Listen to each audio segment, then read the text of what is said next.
মুখ্যমন্ত্রী শুভেন্দু অধিকারীর নির্দেশে গাজল ব্লক প্রশাসনের উদ্যোগে বিধায়কের তত্ত্বাবধানে অন্নপূর্ণা প্রকল্পের ফর্ম বিতরণ করা হলো মহিলাদের মধ্যে। গাজল ব্লক ক্যাম্পাসের একটি সভাকক্ষে প্রথমে অন্নপূর্ণা প্রকল্প নিয়ে একটি সভার আয়োজন করা হয়। এরপর সভায় অন্নপূর্ণা প্রকল্পের মহিলাদের মধ্যে ফর্ম বিতরণ করা হয়। উপস্থিত ছিলেন গাজলের বিধায়ক চিন্ময় দেব বর্মন সহ অন্যান্যরা।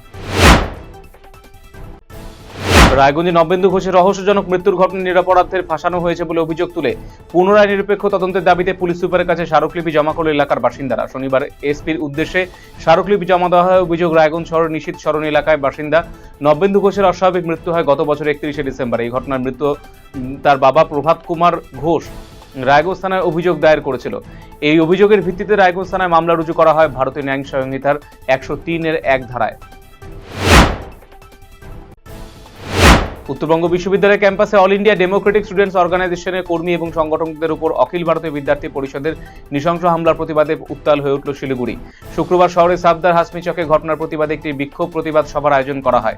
বিভিন্ন ছাত্র যুব সংগঠনের প্রতিনিধিরা এই সভায় উপস্থিত থেকে ঘটনার তীব্র নিন্দা জানিয়েছে এবং দোষীদের বিরুদ্ধে কঠোর পদক্ষেপের দাবি তুলেছে।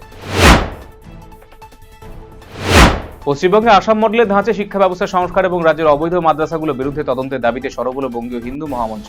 শুক্রবার সংগঠনের উত্তরবঙ্গ শাখার পক্ষ থেকে একগুচ্ছ দাবি সম্বলিত স্মারকলিপি শিলিগুড়ি মহকুমা প্রশাসক এর মাধ্যমে রাজ্যের মুখ্যমন্ত্রীর উদ্দেশ্যে পাঠানো হয়। সংগঠনের প্রতিনিধিদের দাবি, শিক্ষা ব্যবস্থার স্বচ্ছতা এবং রাজ্যের নিরাপত্তার স্বার্থে পদক্ষেপগুলো নেওয়া অত্যন্ত জরুরি। বেআইনিভাবে ধূসমাটি উত্তোলনের বিরুদ্ধে অভিযান চালালো কালিয়াগঞ্জ ব্লক ভূমি সংস্কার দপ্তর। এই ঘটনায় মাটি বোঝাই একটি ট্রাক্টর আটক করেছে। গোপন সূত্রে খবর পেয়ে বৃহস্পতিবার বিকেলে রাধিকাপুর রোডে ধনকৈল এলাকায় অভিযান চালায় কালিয়াগঞ্জ ভূমি সংস্কার দপ্তরের আধিকারিকেরা। রাস্তা থেকে আটক করা হয় ধূস মাটি বোঝাই একটি ট্রাক্টর। বৈধ নথি না মেলায় ট্রাক্টর মালিকের আর্থিক জরিমানা করা হয়েছে। শ্লীলতাহানির ঘটনায় মেয়েকে বাঁচাতে গিয়ে আক্রান্ত হলো প্রৌঢ়। ঘটনায় চাঞ্চল্য মালদার ইংরেজবাজার পার্বত্য এলাকায়।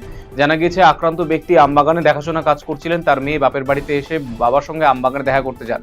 সেই সময় স্থানীয় কয়েকজন যুবক তার মেয়েকে শ্লীলতাহানি করে বলে অভিযোগ। ঘটনার প্রতিবাদ করতে অভিযুক্ত মট্রা ঘোষ সহ 3 জন ব্যক্তি এবং তার স্ত্রী মেয়ের উপর সরাও হয়। তাদের বেধড়ক মারধর করার পাশাপাশি ব্যক্তিকে হাসুয়া দিয়ে কোপানোর অভিযোগ উঠেছে।